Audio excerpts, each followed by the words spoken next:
Hi guys! Yes. Hi. You first? Okay, we're here in Austin. We're absolutely happy to be here instead of the cold German where it's getting winter. Here it's warm and we got barbecue and we have shotguns. They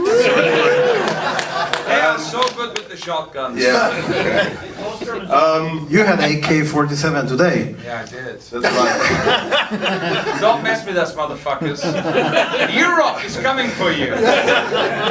Okay, we are here to represent German Angst. It's a project of 3 directors. One director is missing. Everybody knows him. His name is Jörg Buttgereit. He says hello to you.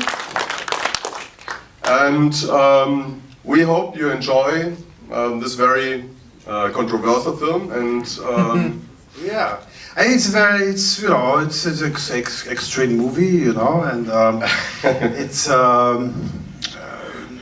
you will see, We'll see. we had some drinks today. Yeah. This explains the brilliance of our rhetoric performance here. Okay, so hello from Jörg, from Michal and Andreas, and we wish you.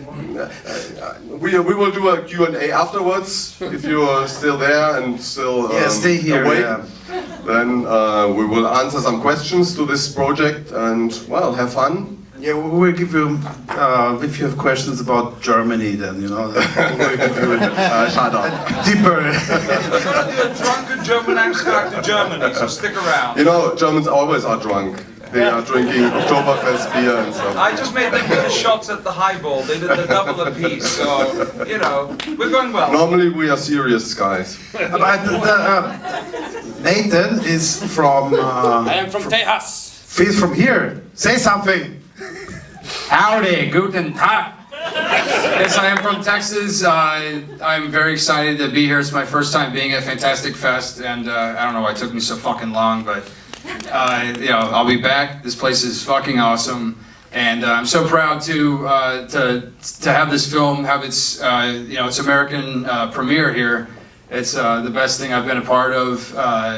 And it's a very fucking crazy movie, so you're in for a late night treat, I assure you. You'll see some things that you have not seen in the film before, and you'll see. It's awesome.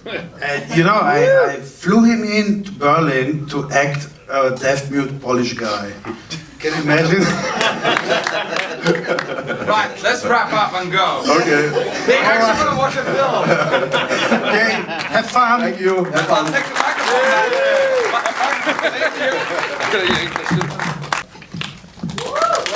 Thank you. Before we start, I'd like to say my favorite phrase of this festival, vagina tree monster. That's so good. You want to come and join us? Please. A round of applause for Matthan Harris. So this is in one theater, so I don't have to repeat the question, so it's simulcast in the other one. So, exactly. Whatever you say remains here. So who's got a question for us? Anyone? You're shocked. Under shock. You guys stayed behind, so surely you have something to ask.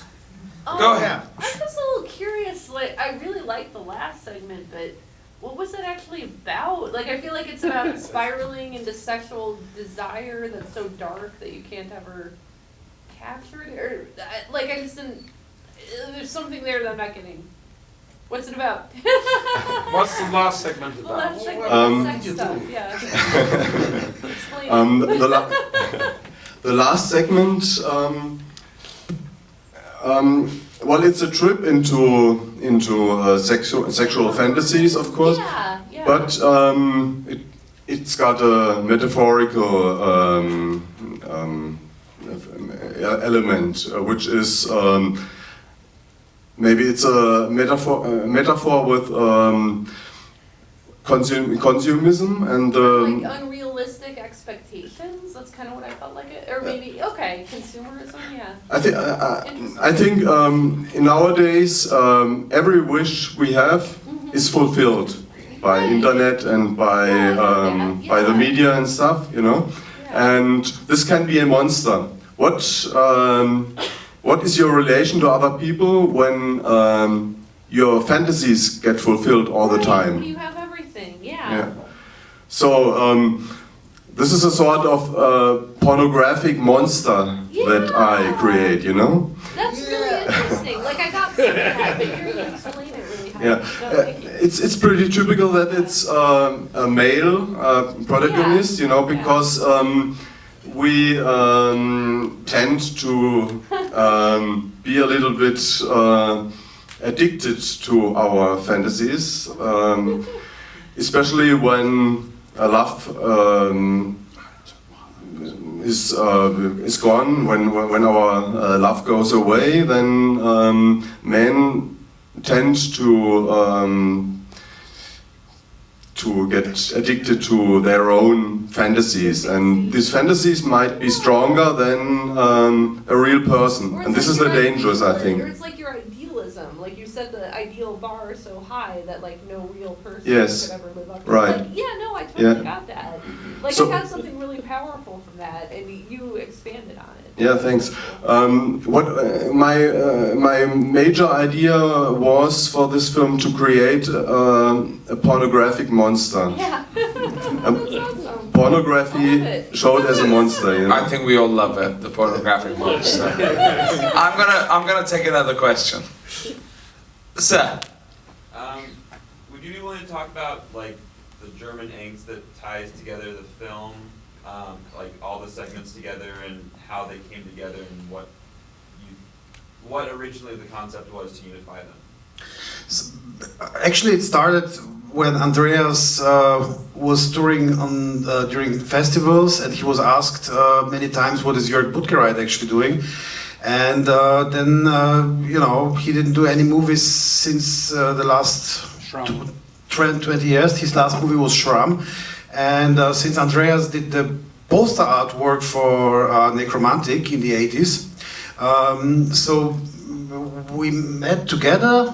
I have to say that I know Jörg really, really long. I even did the lighting for his very first halfway feature-long film, Hot Love. It was before Necromantic. I worked with him in the Berlin punk scene. It was in the time when there was still the evil wall in Berlin, and we did some stuff together then, and I painted the poster artwork for Necromantic 1 and Necromantic 2 and Hot Love. So And then I met Andreas in 2012 at the festival in Transylvania, in Romania, and we found out that we are neighbors there, neighbors in Berlin actually, and you know, and then we met together in February 2013 at the Berlinale, and we had Andreas had this idea to do this anthology horror film, and I said yes, Jörg said yes, Andreas had an idea, and you know, our like the concept was we had to come up with stories that play in Berlin, and there were no restrictions, and when the film was finished, we put the movie like we decided by the end actually which episode was the first one, the second, and the third one, and we found out that the connection point was actually the day, you know, because the first episode is playing in the morning when the girls wakes up. Mine is in the afternoon, and Andreas is in the evening, obviously in the bedroom, the night tale story, you know. And the connection point is like more, you know, this day, and there is, if you look at the last episode in the club scene, there is this scene where all characters appear there dancing. So this is like, you the know, Nazi punks, they appear in the club. Yeah. You too. And yeah, right. And there is of course also a subtext to this title, German Angst, because German Angst normally means a political term which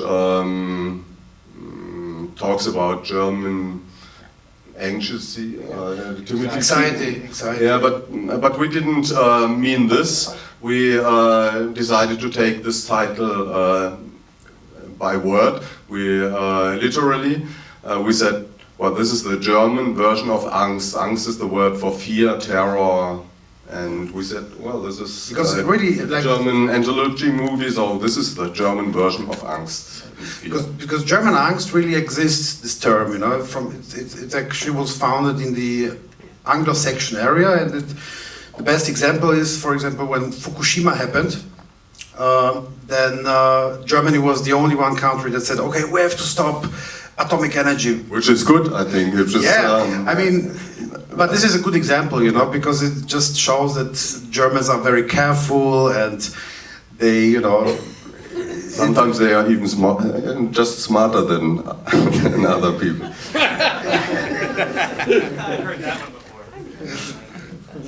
I'll take one more question. Anyone else? Because if you guys haven't got a question, I've got a question. I want to ask... Oh, there's a question. I already asked the question. So Well, unless anyone has another question, the lady who's already asked the question is going to ask another one. You guys have got like 10 seconds before I let her have it. Yep, you're lost. Go ahead, lady. It's really interesting, and I actually have German heritage, so... anyway, so what was... I noticed another motif, that necklace, I think, got passed through all the movies. Was that... Or at least two of them, right? Or that charm? Or... Am I wrong? I thought that charm appeared in, like, the last two movies. I'm Okay, sorry. maybe I was wrong about that. There's like a charm with No, it was just my episode. Oh, really? Yeah. I don't know why I thought I saw that elsewhere. Okay, I was wrong. Never mind. Okay, I'm asking my question. You lose. My question is actually to you, Matthan. What made you decide to accept such a provocative project? I mean, looking at it, I'm sure when the script came to you, you must have gone, what the fuck? Well, that's one of the main reasons why I wanted to be in it. I mean, I've always, you know, grown up with films like Cannibal Holocaust, Cannibal Ferox, I mean, Necromantic Shroud. So to me, it was just an interesting project, and it's, yeah, it's by far the most fucking awesome project I've been a part of so far.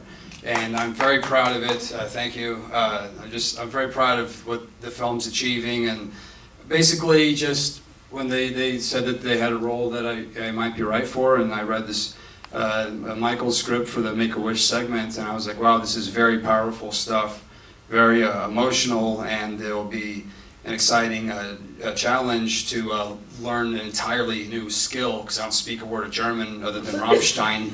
I know Rammstein every single song phonetically, because I've heard it so many times, but no sprachen Sie Deutsch.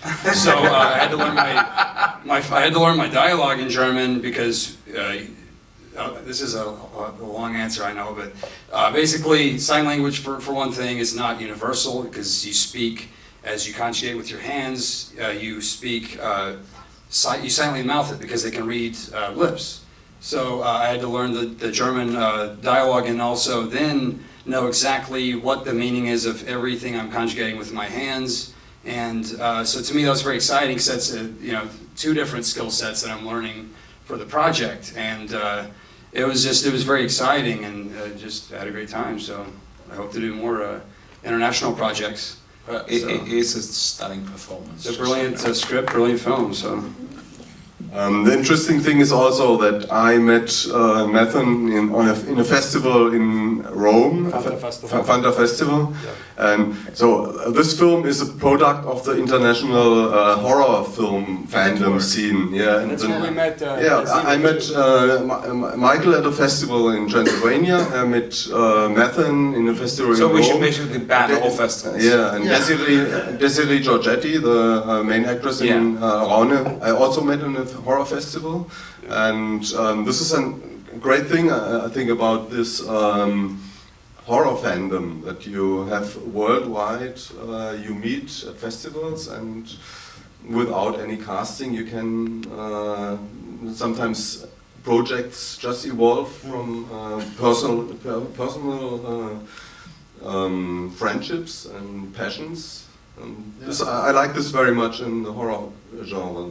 It's something extraordinary. You don't have this in the art house scene. You know? Yeah, what other genre has this camaraderie? But seriously, what a great film. If you like it, please tweet. More questions. Okay, last question. Okay, that's fine. In the first one, is it supposed to be her father? Or is it supposed to be? Yes, it's her father. Okay. Yeah.